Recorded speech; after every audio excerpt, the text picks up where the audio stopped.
Il Regno di Francia si trovava In 1307, the Kingdom of France was on the verge of bankruptcy. Francia era indebitata. The King of France was in debt up to his neck with foreign bankers. Esseri stranieri. The French crown's finances were weak, and the Templars were an obvious source of immediate wealth. If he just can, take the order down, he's got access to their money, or that's what he thought. For Philip the Fair, given the disastrous finances of his kingdom, the money of the Knights Templar represents a windfall. However, the main reason which drove him to attack the Order of the Temple is more political. What the King of France is seeking at the beginning of the 14th century is to assert his authority at any cost over his country, and to the detriment of one man, the Pope. The Order of the Temple is a means for Philip the Fair to obtain, above all else, what he has sought since the beginning of his reign: absolute power. Philip the Fair is trying to create a new kind of state where the king is above anyone.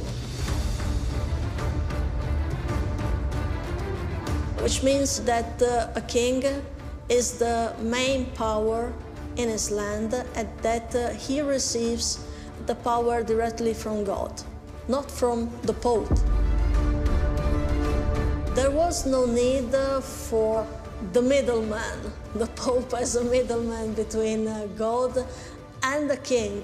Of course, the Templars could not fit in this new modern world, new vision. They were a part of the past. If Philip's looking for a way to erode the powers of the Church, perhaps the Templars, who have a substantial presence in the Kingdom of France, become a viable target, particularly given the collapse of the position in the Crusader states only a few years previously.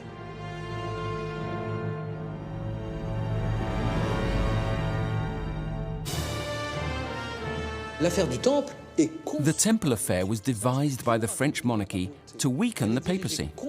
It was aimed against an order dependent on the Pope alone, who was the best hope for the Holy Land and one of its privileged creatures.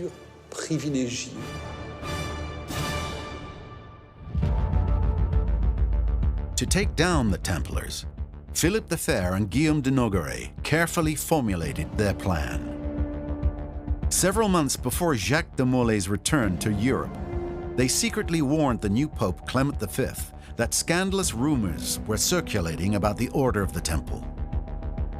According to these rumors, the Templars were actually heretics.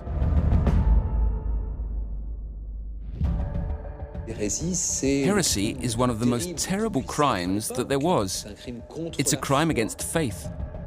The Templars were accused of denying Christ, of maintaining initiation ceremonies where one would encourage the brothers to indulge in sodomy with each other. The Templars, instead of fighting for the faith, would offend it on a daily basis. Rumours about the Templars had been circulating for, most of the time the order had been going, whether there was any truth to them or not. They were also, fanatically secretive, but they were in their own bubble, effectively, of privilege. So once these accusations started to filter out, I think the secrecy, again, worked against them, because people didn't know what the Templars did in their initiation rituals.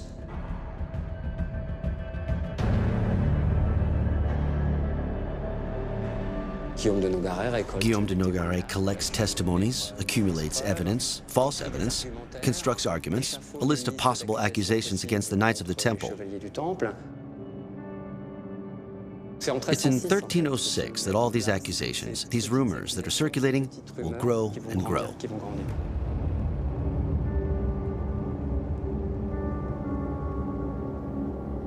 Arriving in France, Jacques de Molay hears of these rumors, but is unaware that they originate from the king himself.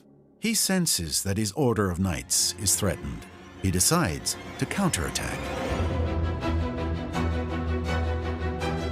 Jacques de Molay. Jacques de Molay asked the Pope for an inquiry, led by the Pope himself, into the honor of the order and its practices.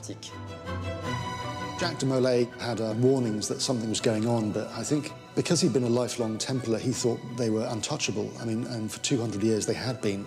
They were answerable only to the Pope. So I think Jacques de Molay underestimated Philip the Fair quite badly. He thought, well, we're Templars, I'm the Grand Master, nobody can touch me except the Pope. But what Jacques de Molay doesn't know is that Philip the Fair and Guillaume de Nogaret have no intention in waiting for Pope Clement V to investigate.